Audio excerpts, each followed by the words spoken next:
flair. If only she'd been able to cook worth a damn, he scoffed, remembering those awful vegetarian concoctions she tried to pass off as dinner. Hell, even prison food was better than that god-awful crap. No wonder she'd never been able to find herself a man. Not that he didn't have his suspicions about that, either. He walked into the tiny dining area adjoining the living room, ran the palms of his hands across the tops of several of the high-backed fabric-covered chairs grouped around the oval glass table. Lots of glass in this place, he noted with a smile, flexing his fingers inside his tight latex gloves. He wasn't about to leave behind any telltale prints. Who said he was always going off half-cocked? Who said he didn't have a plan?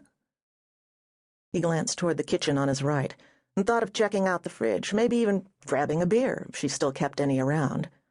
Probably didn't, now that he was no longer a regular visitor. He'd been the only one of their crowd who ever drank the stuff.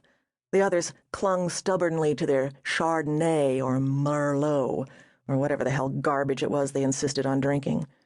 It all tasted the same to him, vaguely vinegarish and metallic. It always gave him a headache. Or maybe it was the company that had given him the headaches. He shrugged, remembering the hooded looks they'd shot one another when they thought he wasn't looking. He's just a passing fancy, those looks said, amusing in small doses, full of facile charm. Grin and bear him, he won't be around long enough for it to matter. Except he was. And it did. And now I'm back, he thought, a cruel smirk tugging at the corners of his full lips. A wayward strand of long brown hair fell across his forehead and into his left eye, and he pushed it impatiently aside, tucking it behind his ear and heading down the narrow hallway toward the bedroom at the back of the tidy bungalow. He passed the closet-sized room where she practiced her yoga and meditation, catching a whiff of leftover incense that emanated from the walls like a fresh coat of paint. His smirk widened. For someone who worked so hard to stay calm, she was surprisingly high-strung, always ready to argue some obscure point, to take offense where none was intended, to jump down his throat at the slightest provocation. Not that he hadn't enjoyed provoking her. Her bedroom door was open, and from the hallway he could make out the shape of her narrow hip beneath the thin white cotton blanket. He wondered if she was naked underneath that blanket, and what he might do if she was. Not that he was at all interested in her that way.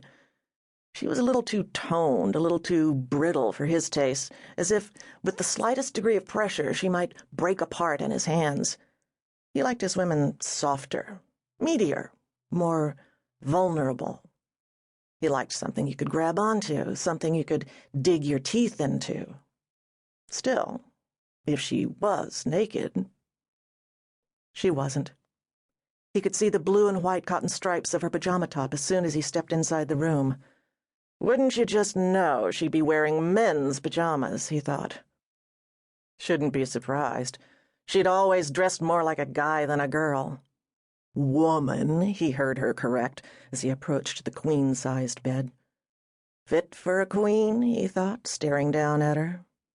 Except that she didn't look so queenly now, curled into a semi-fetal position on her left side, her normally tanned skin pale with sleep, chin-length dark hair plastered across the side of her right cheek and straying into her partially opened mouth. If only she'd learned to keep that big mouth shut.